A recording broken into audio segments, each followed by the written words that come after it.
The world's broken. We broke it. Oh,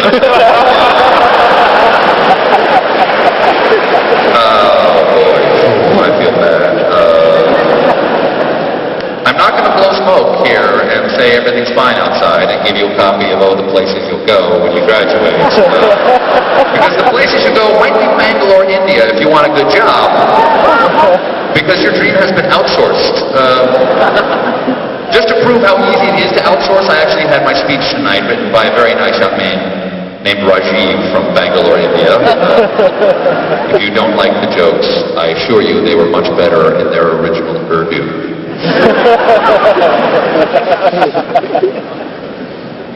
Of course, you're going to face more challenges than just outsourcing. When all of you seniors get out in the world, we also have competition for low-wage jobs from immigrants coming across our all-too porous borders. The southern border, of course, Lou Dobbs will tell you it's a highway from hell. We must build a wall along the southern border, a wall 200 feet high, double wall construction with a flaming moat and fireproof crocodiles in it. And we can't ignore the northern border, obviously, let's be fair. We have to keep out the Canadians and their socialized medicine. And their skunky beer.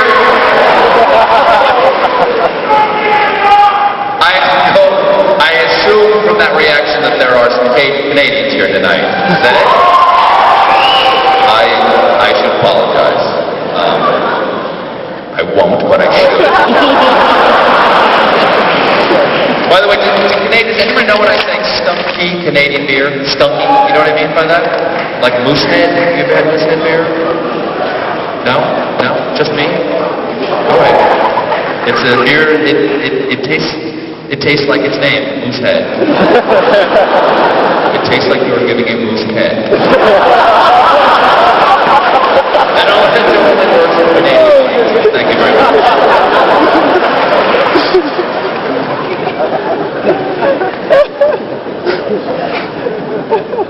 But we have to build the walls. Since immigrants can obviously swim, we have to build walls out in the ocean at the same time. And just to be safe, you should probably dome the entire country and, take a pencil and poke some holes in the top so we can breathe. And then you can go out, and get a job, and we'll get those immigrants out of here. We'll get the immigrants out of here right after they finish building our Freedom Dome.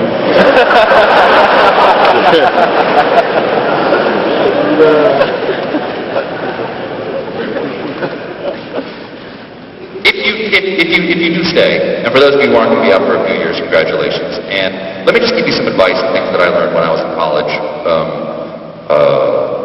This is Stephen's sound advice. Parents, you can close your ears right now. It's too late for you. Kids, don't get up at 10 a.m.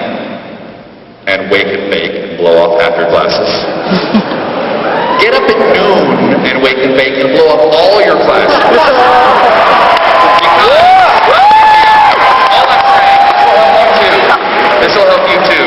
Because too much knowledge can lead to a dangerous condition called graduate school. And we all know what that means. It's fatal. Don't be an RA. Don't be a resident advisor. It sounds great. You get free room and board, and you get to act all big. You bust somebody with pot and go like, I'm going to not turn you in this one time. Give me that. Give me that. So lucky that I am taking this. And is that onion dip? And the onion dip.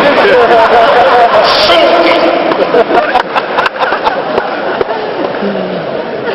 Remind me, I left the onion dip up there, because I'll leave it and the whole place will smell like onion dip later.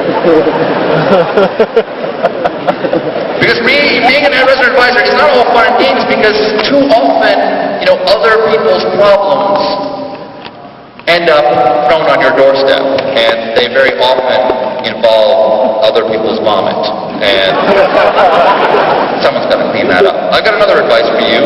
This is people who are soon going to be out in the real world. Just because you are pre-approved for a credit card does not mean you have to take it. You have the power to say no. Also, when you are finally looking for a job, I highly recommend a TV show. It pays really well, the hours are great, and you're famous. Plus, there's like never been a better time to have a show like mine, during the election. People ask me all the time, they say, Stephen, why do you think politicians come on your show and let you interview them? And I always say, I have no idea. Let me give you some idea of what we make them sign. Okay, this is what we sign on the show. This is called a release. They have to sign this before I interview them. To whom it may concern, participate in the television series. I hereby irrevocably grant to you, your successors, licensees, and assigns the right to record my likeness, caricatures, facial expressions, without limitation, anything, videotape, film, such likeness, to edit at any discretion, to incorporate the likeness, authorize the use of my likeness, here throughout the known universe in perpetuity. That means not only can I mock you in America and mock you in the solar system, if we find other dimensions wrapped inside this universe, I can mock you there too. And this always gets signed by the politician right before I ask my first question. And I'm always tempted to have my first question be, why did you sign this? Did you read this? Oh my God, how sad. You don't know how to read. Oh, you're an illiterate senator. I'll never tell anyone, except the students at UP.